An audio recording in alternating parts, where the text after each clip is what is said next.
En octobre dernier, dans le cadre de la 25e heure, le Salon du Livre du Mans,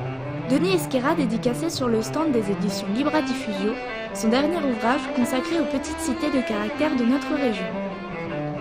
Pourquoi est-ce que j'ai eu envie de faire un livre, un guide sur la Sarthe et la Mayenne? Tout simplement parce que l'éducation nationale m'a envoyé dans la Sarthe et que Girondin ou Bordelais d'origine, il m'a bien fallu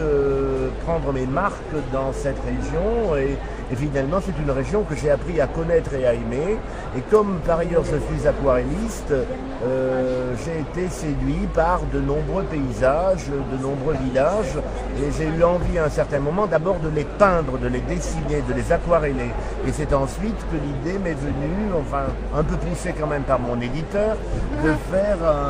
un guide qui puisse permettre aux voyageurs ou aux promeneurs de passage d'aller de beaux lieux en beaux lieux ou d'endroits pittoresques et riches en d'autres endroits pittoresques et riches. Ce petit guide, illustré d'aquarelles originales de l'auteur, propose aux promeneurs curieux de partir à la découverte du riche patrimoine des villages de Sarthe et de Mayenne.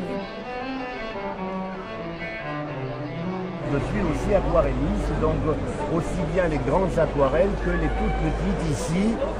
où j'ai fait un peu ce qu'on appelle de la miniature, pour introduire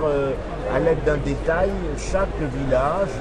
dont je parle ici à l'aide d'un texte d'impression. C'est une région que j'ai découverte et que j'ai appris à aimer, et aussi parce que je pense que le patrimoine de la Sarthe est riche et que la Sarthe ne sait pas obligatoirement terriblement bien le mettre en valeur, ou peut-être pas suffisamment. Bon, de même que le patrimoine mayennais aussi, et donc c'est un livre aussi qui permet de mettre en valeur ce patrimoine sartois et mayennais. En homme de plume et en amoureux du pinceau, Denis Esquerra conjugue ici son art de l'aquarelle avec ses passions pour la littérature et les voyages. Il fallait bien que je choisisse d'abord des villages qui soient pittoresques, dont la richesse patrimoniale soit particulièrement importante et qui soient aussi globalement aquarellables, si vous voulez, de manière à ce que je puisse faire une aquarelle comme celle que vous avez en couverture et qui représente Parcé sur Sarthe, de manière à ce que l'aquarelle que je faisais donne une idée globale du village. Et donc, je me suis intéressé évidemment prioritairement aux petites cités de caractère de la Sarthe, mais j'ai aussi inclus dans ce guide des cités qui n'appartenaient pas aux petites cités de caractère. Donc il y a des villages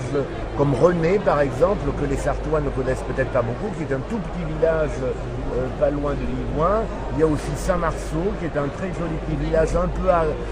à côté de la route allant à Alençon. Alors peut-être qu'il y aura une autre édition de ce guide dans laquelle je ferai entrer d'autres villages que ceux que j'ai traités déjà.